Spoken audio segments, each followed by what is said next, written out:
Cassidy. Hi. And then it's the red. And then go back to the video. Okay. Welcome. Okay. Hi, I'm Medium Debbie, and I am being interviewed by my dear friends and part of the Trueism group. We have Leonard, Nell, and Brad. What's your last name? Oh, Vikowski. Vikowski. Yes. Brad. He's from Trueism group. That's how I know Brad. Yeah. Okay. So Leonard spends lots of his time watching documentaries, videos, whatever, and he's like, we need to get you on there. We need to ask you questions, right? Right. Okay, so what? And I'm open to anything except my social security number. Okay, so I guess who would like to start? No, we said last time we had the meditation group, we said we were going to talk about Yeshua. Yes, Yeshua Jesus. And you said you could contact him. And all the time. And we can ask him direct questions. Exactly. I think that would be very interesting. Okay. I think that's where we should go. Very good. And he is always helping and always around. And I'm bringing him in. And he's here. Okay. He's here? Mm-hmm. Now, am I talking through you to him or directly to him? You're talking directly through him. I'm the conduit. I'm the conduit. Mm-hmm. I am, okay. yes. Mm-hmm. All right. Recently, thank you, Yeshua, for attending. Recently, I came across the topic of the Moses Scroll, which supposedly predates the Dead Sea Scrolls. Do you know anything about that? I'm sure you do. He said it does. It does precede, and it was hidden, like in rocks and maybe even a cave. Do you know where they found it? In a cave. Oh, yeah. So okay. That's where as the Dead Sea Scrolls were found. Okay, so that's what he said. Like he knew it was there, and maybe waited till how many hundreds of years to make sure it got found when it needed to be found. Can you elaborate on the main differences between the Moses Scroll and what we have received previously? First of all, is it real? Many people question its authenticity. He said it was been proven real because of the papyrus paper that it was written on. Okay, all right. And that they proved that age.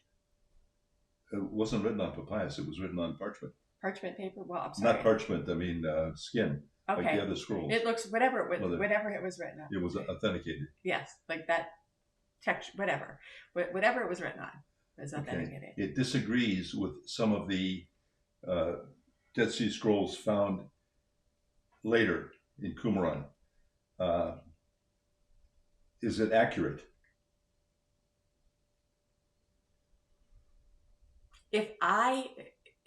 It's as accurate as I thought it could be, but is it accurate?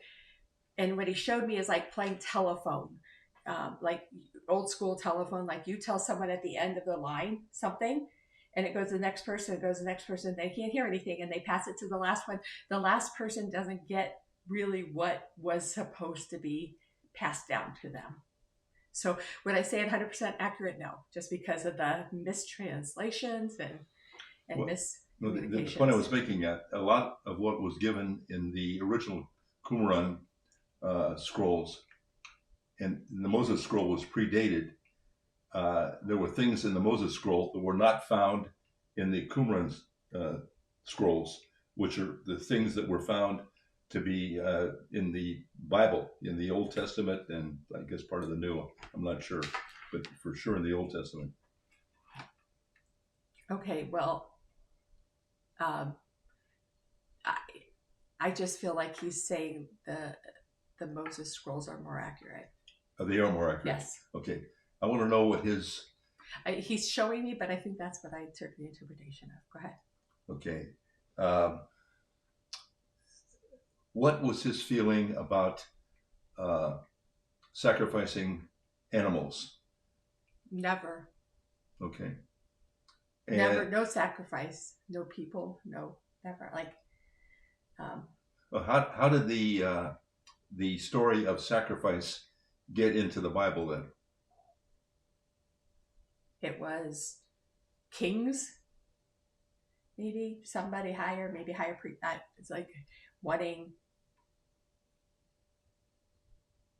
for people to show, what would be a good word for this?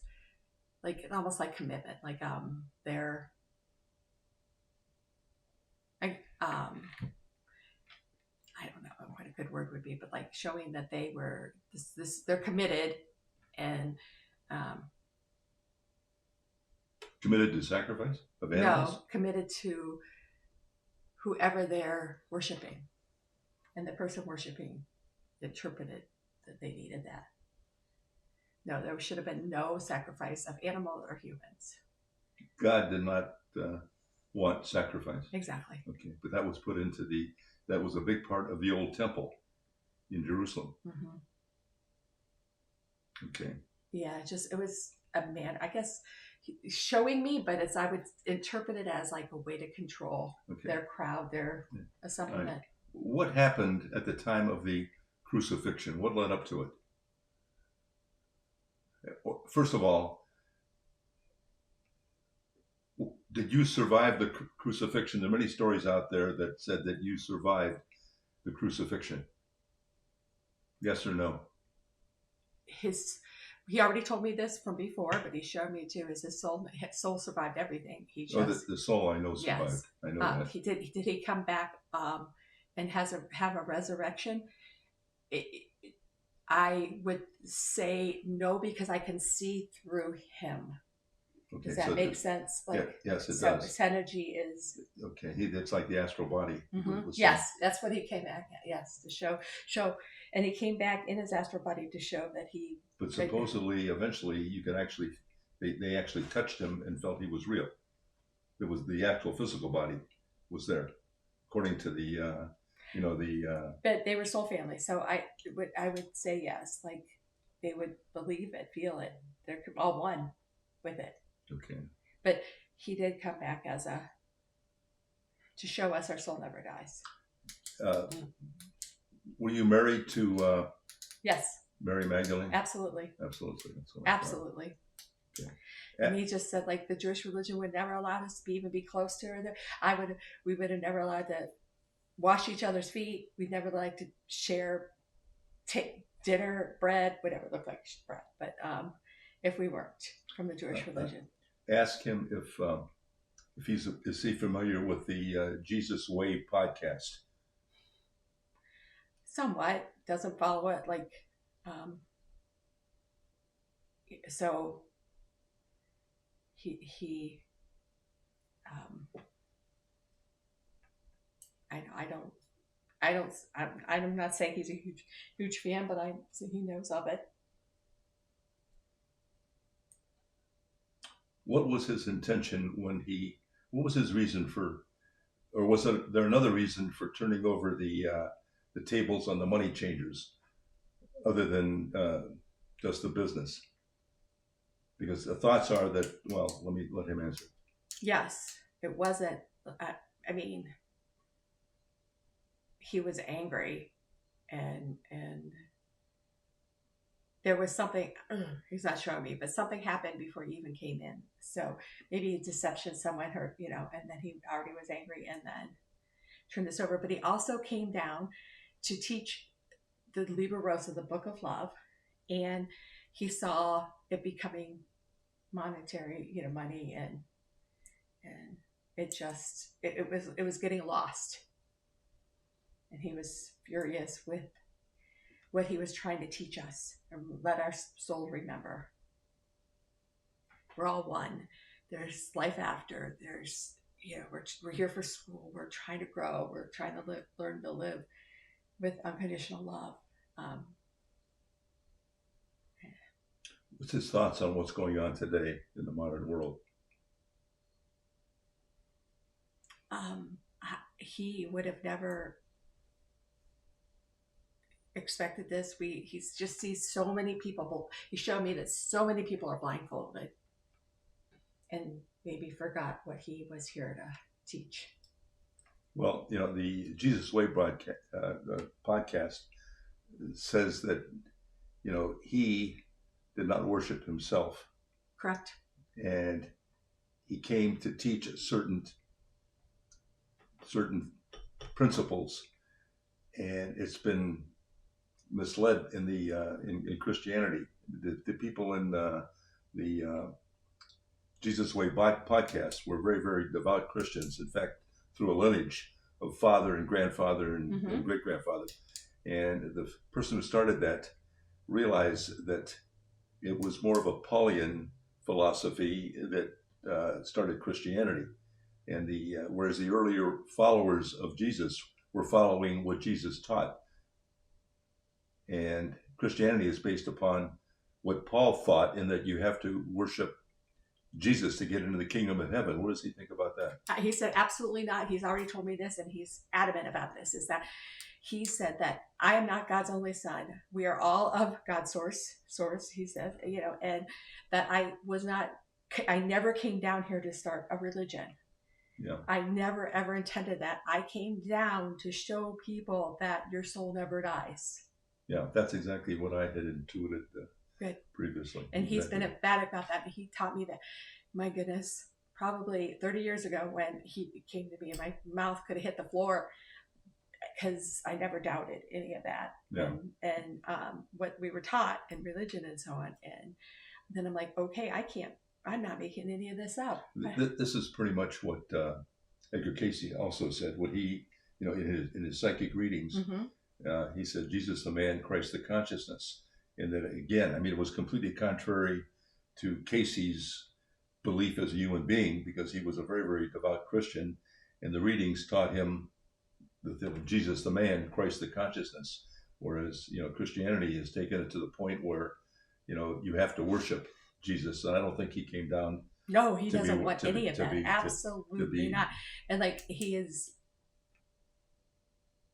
appalled. Like, that's not ever his intention. How is this ever going to change? I mean, this is what the young men who are running this Jesus Way podcast, this is what they have,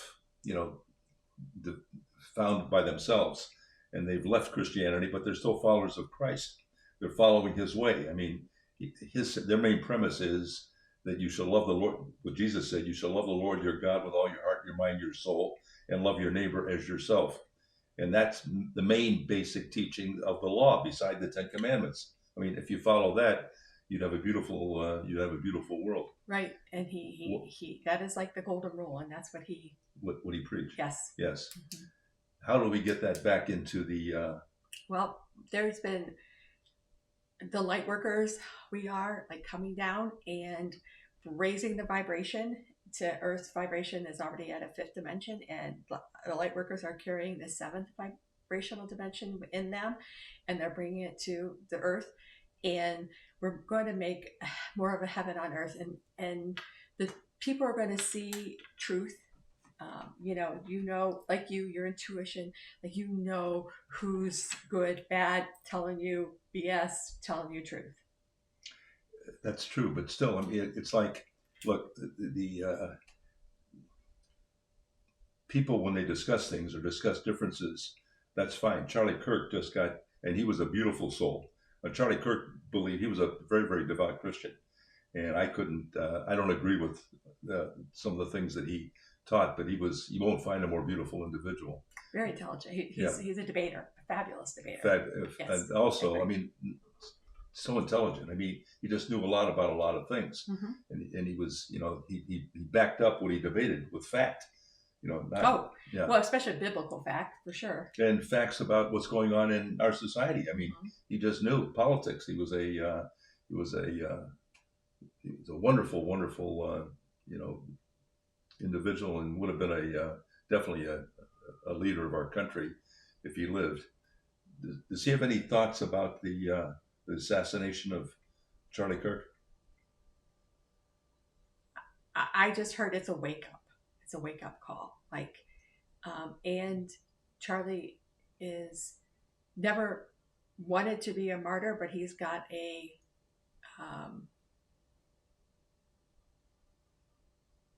able to get more following, I guess, like that. Oh, Like, he has already. yeah, like I'm so, he's showing me visions, but yes, That's- he's not talking through me. I wish he'd just talk right through me. And when whoever I'm channeling talks right through me, my pronouns change the first tense, so you'll know. Okay. I'm interpreting visions now. Okay. Mm-hmm. Yeah, so he's Charlie knew he probably did more of an impact, a major impact with this assassination, and he knew he was going to heaven, and there was no fear, none of fear of that for Charlie Kirk. I believe that, and he obviously felt no pain, but still, it's sad.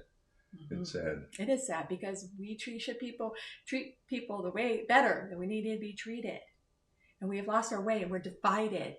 There's so much anger, and there's so much division, and everybody forgets we're all one, and that's what Yeshua came down to remind us, and everybody is just forgetting that and picking sides, and why would you hurt somebody if we're all one? And karma is real, so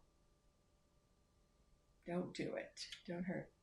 How can we bring that about faster, where people, will wake up faster? I've asked that and prayed that, and I think it's intentions, and like groups are like us that put those intentions out there, try to manifest and help go to the light and the truth side, and I know I've seen it. I say this all the time. I'm like, I know we're in this tunnel, but I do see there's light at the end of the tunnel. I see myself somewhat looking like myself now, making that light, but getting to the end of the tunnel, but we're not there. No, far from it. I've got some questions about the lost years of Jesus. Can he expound about his life from the age of around 13 to 30 when he started his ministry?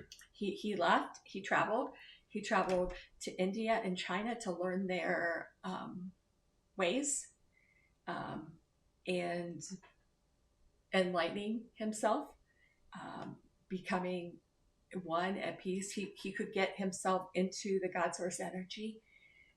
He wanted to learn different techniques of, could be Hindu, Buddhist, like Tibetan. He really wanted to. Did he go to Tibet? Yes, he did. Because there are stories of monks, Really? Yeah. Mm-hmm. There are stories I've read. But he loved them. He's saying he loved their innocence and their light and their calmness. Like, they never wanted to hurt anybody, and they never wanted war. They were such a peaceful example that he loved. He loved, and they did a lot of meditation and chanting, and he loved learning that. And he learned from, he took bits and pieces of everywhere he stopped, and he ran into a man that when he was doing the travels, and that man was at another place, and he was realized there's no coincidence, and he knows that everybody crosses his path for reasons, and he took time to find out why they crossed his path and what they were there to teach him.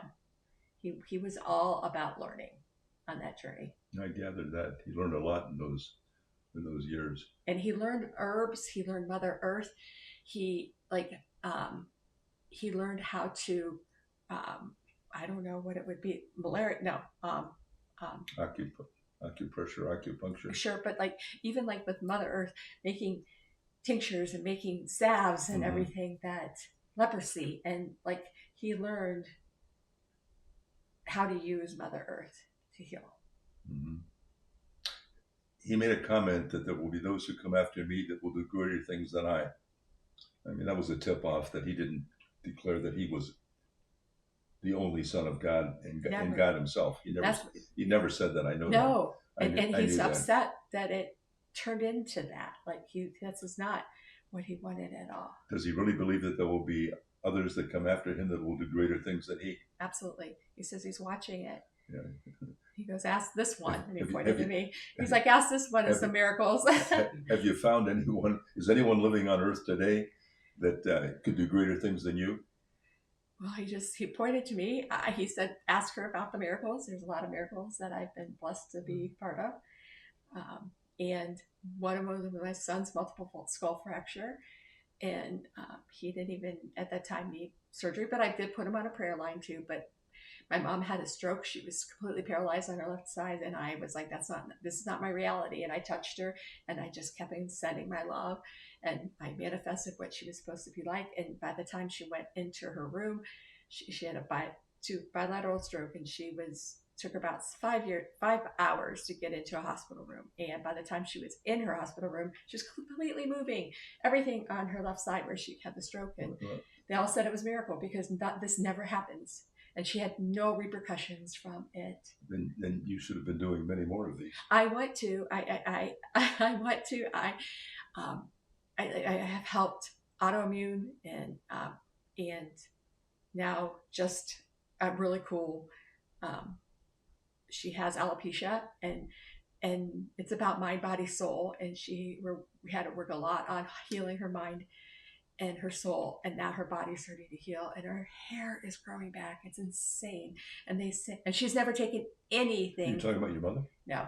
Who? Oh, the lady you're talking about. Yeah, another lady. Yeah. No, my mom doesn't have it, so. But she's never taken anything for alopecia, and it's literally growing back. Mostly she's got her eyebrows completely back, her eyelashes, and this down of her hair. You should get pictures of that. We will. We will. Because I'm sure she has pictures. She wants to be a spokesperson, but I think she's ready when she wants all her hair to come back on the top of her head, and it's spark like it's here down. So she wants it's work. It's coming. Yeah, she get pictures. Oh, absolutely. I will, but I know she wants to be a spokesperson and talk about this too. So I'm honoring her journey. But even like fibromyalgia, and it's all about. And I tell people all the time when they go in and they might have a bad diagnosis, you don't accept it. That's not your reality. Well, many of them are bad diagnoses. I know, but you say this is not my reality. No. You don't accept it, because then you're giving your energy into that's going to be your outcome. Nope. You got to listen. You got to make smart decisions, but that's not going to be.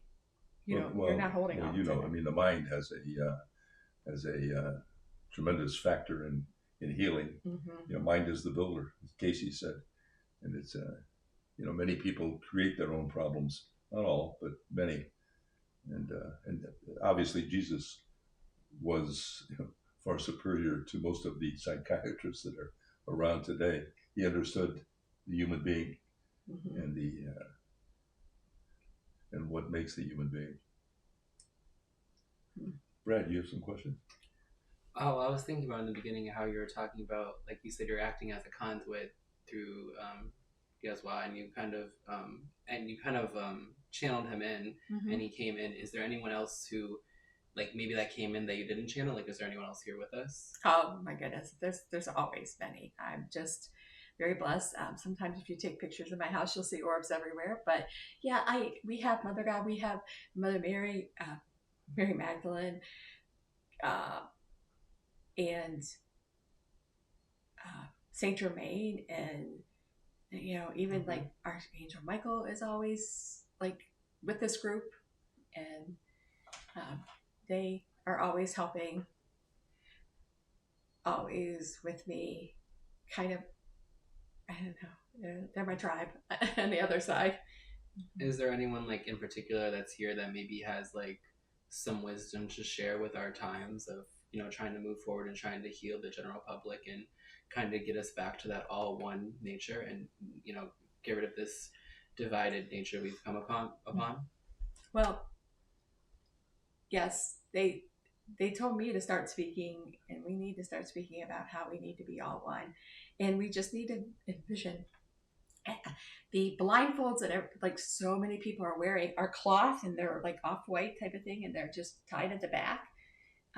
And they're simple, but we need to envision those being probably just removed by lifting them or untying them. And then letting people remember, because I know their soul knows the truth. It's a switch in consciousness, Yes. just like turning on a light. Yep. I can turn off the light and start. I can turn on a light, and it brings light into the room. And that's the switch that we have to bring about in consciousness of the people. The people have to realize that they've been thinking wrong. Yes, because we get zapped and we forget, but thank goodness I didn't.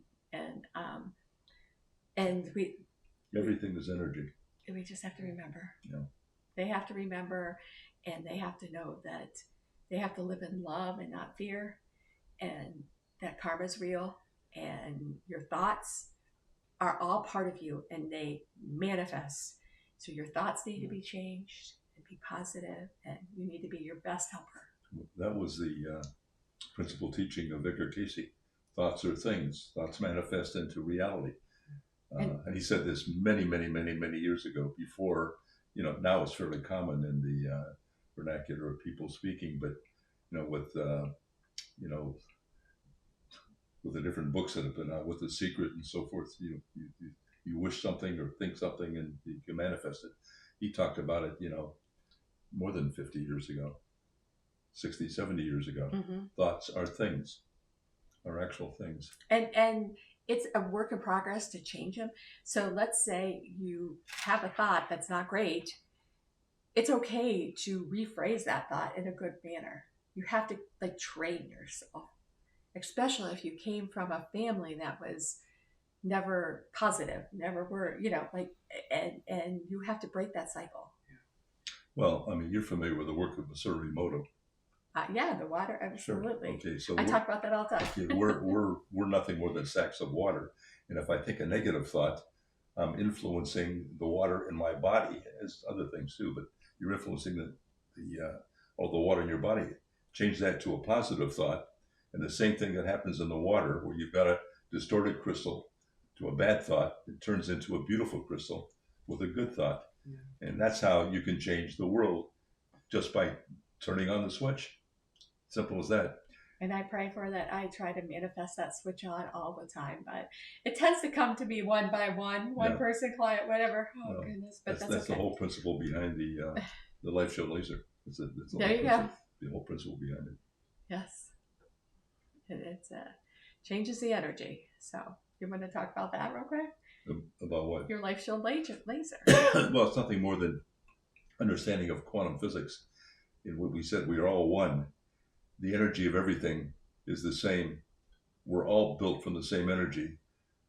The tree, each individual, everything that you see around you is a manifestation of this energy, this quantum energy. Mm-hmm. And we really actually make our environment by our intentions and our thoughts. We're all, I look at each individual as an artist. They're given a canvas, and you can paint whatever picture you want to paint. The problem is that we're interacting with one another and we're turning out canvases that aren't so pretty.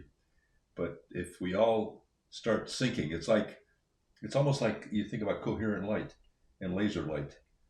Coherent light is laser light. Regular light is scattered.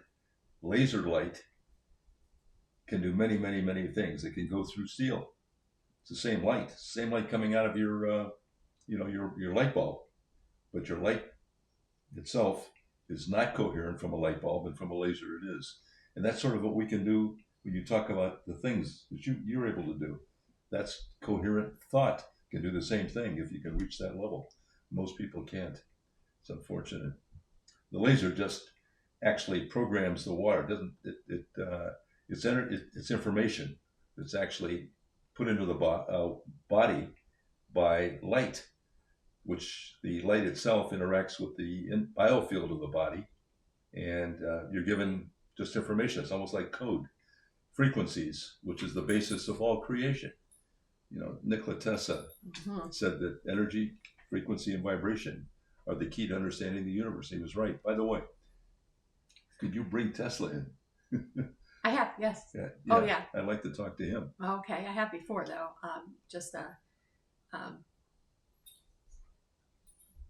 a genius way before his time, and quantum physics was what he understood. He was a very spiritual person too. He was. He understood what quantum physics was and Yeah. how to get to that. And as he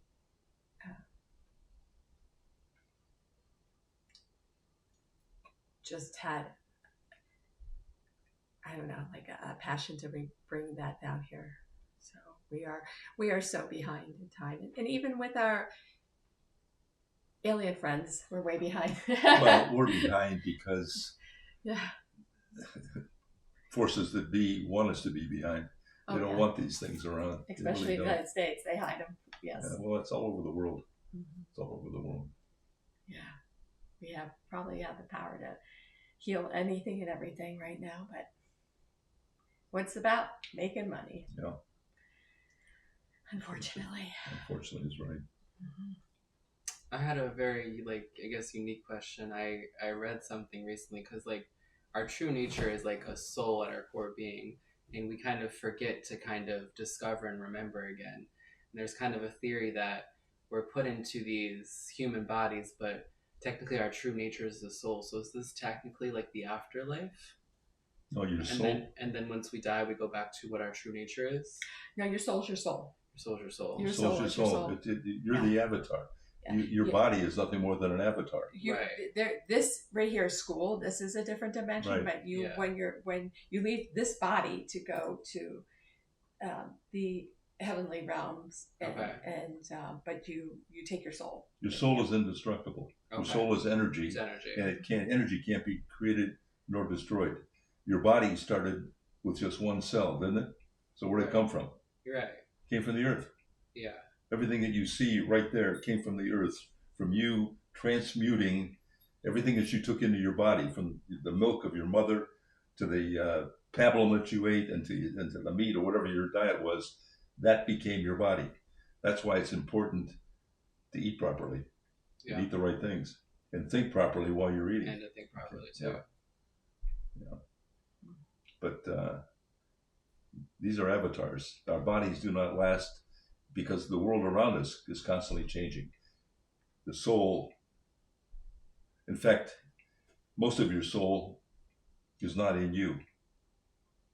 It's out in the...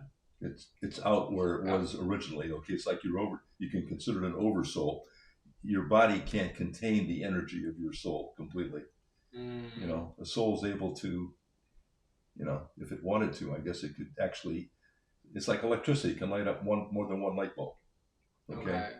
Your soul could light up more than one light bulb. There may be another part of you somewhere else. Is that what allows us to travel, like the astral realm traveling? Well, that's something different. I think astral realm traveling is, you've done astral too much. Way too much. You know, that's a beautiful way to travel, because you know, you don't need a car, you don't need a plane. You just go where you want. And that, you know, I mean, read about Robert Monroe. He's the one that talked about this. Right. Yeah. You know, I mean, it's fascinating stuff, and it's real.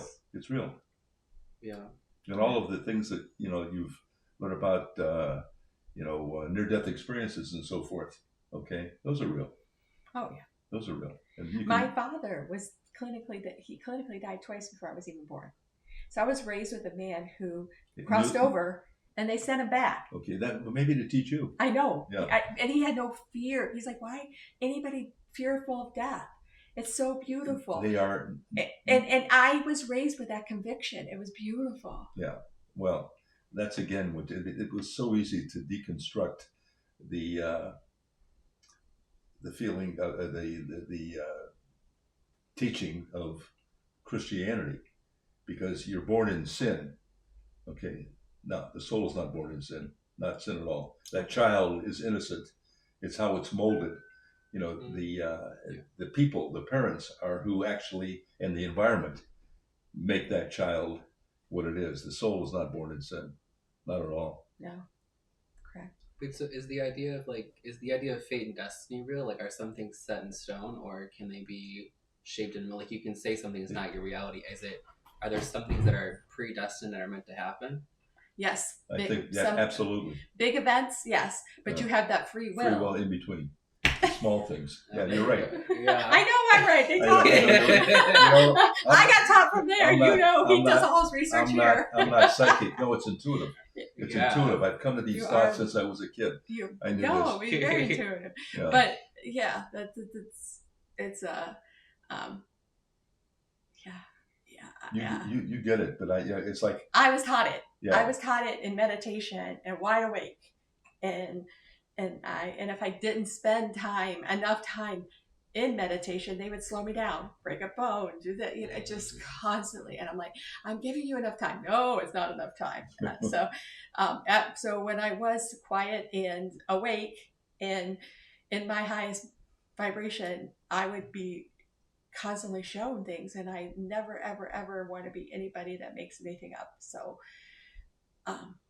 I was just very blessed, constantly blessed, even though I was like laid up because something was. No, I believe you. I mean, when you came to my house at that time, okay, you didn't know my wife, you didn't know my father. You saw them in the house with their names, and my father's name was. You remember what you said? No, I got Jesus in his group here now. No, sorry. No. You said there's someone in the house that a male here is here, but I don't understand his name. Okay. He's telling me his name is Mo. Well, Oh. that was his nickname. Okay. Okay, that's not a common nickname. And A is who's the A? That was Arlene. Okay, that's who. Arlene. I That was remember my wife. Arlene. You said I was sitting on the couch, Okay. and there was a woman running her hand through what little hair I have. Yeah, and her name was Arlene, which is absolutely right on. You never met my wife. You didn't know anything about him. Oh no. Your wife. And that came spontaneously, so that was real, without any question. Mm-hmm. Yeah, I just try to make sure I get it right. Like, because if I'm talking and they're talking or they're showing, I struggle with a word to make sure that vision is them describing it correctly. Yeah, you almost have to make yourself like a blank slate. Mm-hmm. So without your mind interfering, because you could be putting thoughts in your own mind. Right. It's interesting. And people will call, like, an emergency, whatever, help me, blah blah blah blah blah, whatever. Should I do this? And I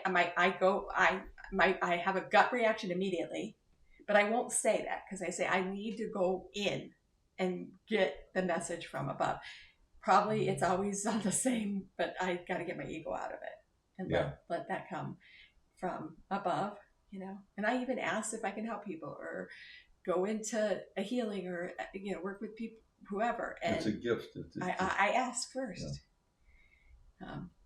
Yeah, it is. I am. Well, you have to ask, otherwise you're imposing your will on that individual, okay, which may not be what was written for them. I think that I agree with you. There are certain key things that are set. It's like certain key. Yep, there is. Okay, but you picked them before you came down. Yes, I realize that. Yeah, I realize that. The problem is, it's hard to find. What's your mission? Everyone has a mission. Everyone being born into this world has a mission. But the key is to find out what your mission is and then accomplish it. The spiritual world is real. We only see, we're programmed to see a very, very small amount of the electromagnetic spectrum. We see this much. Electromagnetic spectrum's like this. Same thing in hearing. My dog hears, a sound that I can't hear. Yeah. I call him to me all the time with that. Yep. All animals are like that. Very intuitive. Are there ever any times, because I remember we were talking before, like certain things in my life, like you kind of knew they were going to happen, but like I never asked you. Like I know, we just had that. I almost brought it up. So you were reading my mind. I was feeling it because I was wondering, are there any times where like you asked to see if you could intervene, like not intervene with your life, like should I tell this person or do they have to learn the lesson on their own? I usually say, if you want me to tell them, then you bring them to me. I'm not hunting them down. Okay. I'm not knocking on their door.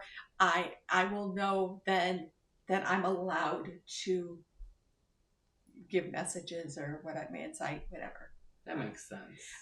And so, I'm not like whether it was Teresa Capote or whatever, she's like, I don't go like you meet randomly in the grocery no. store. Yeah, you're like, I feel someone. Maybe if they tell me about 4 times, and it's after 2. Okay. So if it's a third time, then I will follow that. Okay. But I used to fight it, but then I realized if they're telling me more than twice, then that person's accepting of whatever is needed. But like you, I was like, okay, if Brown wants to know, he will ask me. He'll come to me, and I'm not because. And I always say, I don't want to interfere with anybody's lessons because I don't want you to have to come back down here. Even with my kids, I'm very liberal because I want them to learn their own stuff. Right. And I don't want them to come back down here. And so I mean, say I know like energy attracts it. So it's like if I'm meant to come to you, I'll have an energy calling of like, okay, let me talk to Deb about this, and then you can tell me what you know. But if it's like if I don't ask, then it's like I'm not asking for. Like, I feel like I have enough information about myself. And like you said, I need to learn that lesson. And then, maybe next time I'll have a calling to ask you. Or you're learning your lessons. Learning my lessons, yes. Yeah, you're learning your lessons. And I always make sure you're protected and, the intentions. And even with our group, the intentions of making sure you were, when you were going to Spain, you were protected. And I know. I feel that I was talking to one of my friends last night because, like, I mean, like, I have like my bracelets and my necklaces that I wear, and like we were talking about how like you even wear them when you're sleeping. I never take them up, and last night for the first time in forever, I took all of them off. I even took my necklaces off as well. So I think there was some kind of like space where I felt safe and protected, even though I was kind of in an uncertain situation. There was something where like I hadn't taken these off in months. Like I'll take the bracelet off my but I never take off because I have a black tourmaline pendant in the evil eye, and I never took all of that off, and I just felt in a safe place where I took it all off. So. I truly believe there's energies when you can feel it when you're safe and when you're not safe. Because when I'm not safe, I'm like, you can almost feel like the crystals are supposed to absorb the energy. Oh, good. So, yeah, last night I felt very safe in the crystals do that, for sure. Yeah.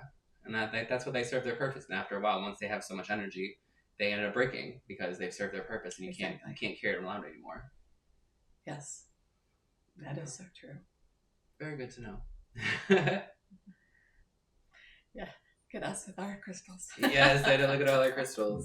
And I get so many compliments that the younger kids think it's so cool. I'm like, oh, thanks. They're really for purposes, but that's okay. They look cool. They'll learn them one day, yeah. My evil can come out, Well, everything has energy, including people. So you can get negative energy around people and positive energy from people. Yeah, you feel it. I mean, it goes back to the idea you have to be in tune with yourself. The biggest thing to take away is your thought.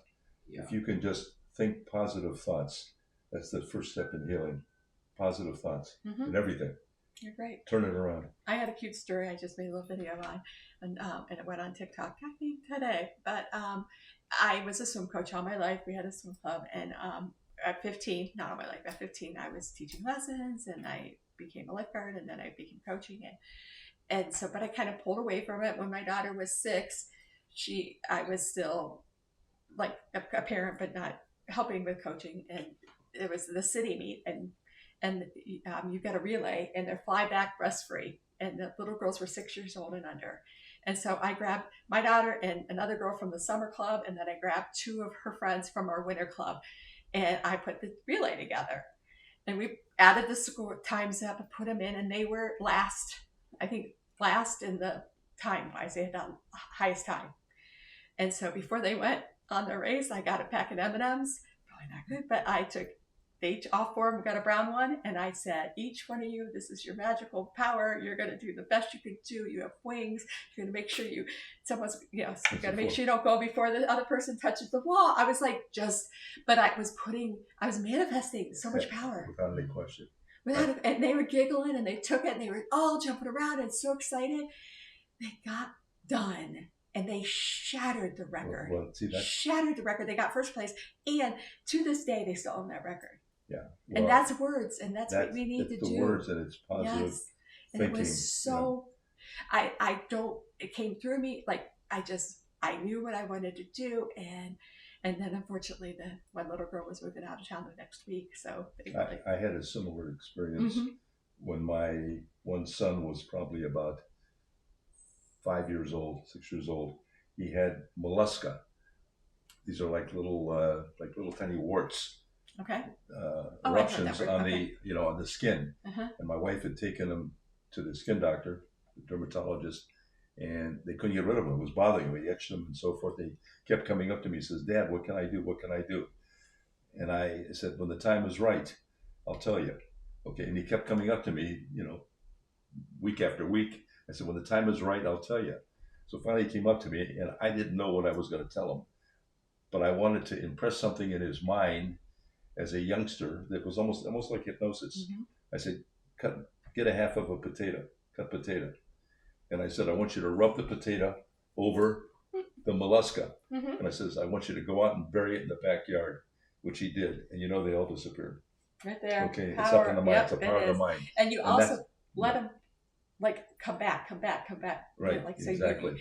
He knew, okay, those next words or whatever you did are going to be it. And that's sort of what's done in hypnosis. I mean, the power of hypnosis is very, very powerful. Yeah. Yes. And that's the mind is, if we can turn the switch in everyone's mind, not to think negatively, not to think the worst, but think the best about everybody, the whole world will change overnight. The entire world would change overnight. Yeah. Doesn't have to be something expensive. It's a very simple thing to do. Turn your thinking away, and it's the thinking of my glass is only half empty, half empty.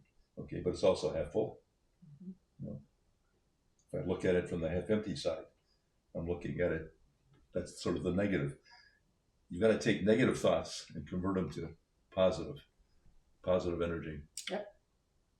Exactly. And if you get that trap of that negative thought, just rephrase it, reprogram. You don't have to say it out loud, but rephrase it in your head right away, because you realize, oh shoot, that wasn't positive. So, right. Yes, right. We are all one in our thoughts and everything, and this was fun. Yeah. Yeah, very informative. There's always more to come, maybe. Yeah, so I'm sure that when we post this, if you guys have any questions, any topics you want discussed, just put it in the comments. Yes. We should hold a topic, and instead of getting off on everything, we probably next topic. Yeah, use a topic and then discuss it. Mm-hmm. Okay, among a group. Okay. It would be interesting. Yes, absolutely. If anyone has any suggestions, comment or I even told these, I don't want to know anything ahead of time. I don't, and I just want to make sure that it's downloaded correctly. So it's a knowing. I've had that all my life to a certain extent. It's a knowing. It's not a matter of believing. It's a knowing. It's intuition. Exactly. Yeah, it's intuition. Mm-hmm. Yes, very intuitive, and I trust that. But you don't know if you're always right. I have a feeling on certain things that you're right, but yet I'm sure we're not 100%. But there's a but I'll follow your gut. Lower, like it is for listen to your gut for warning and trouble, and always trust that. Yeah, we were talking about the mind. Roger, a breakthrough was when Roger Bannister, to me, broke the 4-minute mile. I could see it as clear as day. For years, no one could break the 4-minute mile. Roger Bannister broke the 4-minute mile, and after that, everybody broke the 4-minute mile. And I've seen it in many cases of women who have difficulty getting pregnant, and they finally break down and they adopt a child. And boom, they get pregnant. Okay, they'll have 2 kids that are, they'll have or they even have twins the second time around. Yeah, right. Okay, that happens all the time. All the time. Because they take their mind off of it and focus on something else. That's exactly right. And we create many of our problems, and see, the problem is modern medicine doesn't take that into consideration. Casey talked about this again. He's someone that everybody should read. He's he wasn't trained, but he was trained. He was trained. The stuff that came through him was remarkably accurate. Yes, I followed him for a long time. Even went and visited his, ARE, in Virginia. Yeah. Very cool. All right. Well, thank you. Thank you. Yes.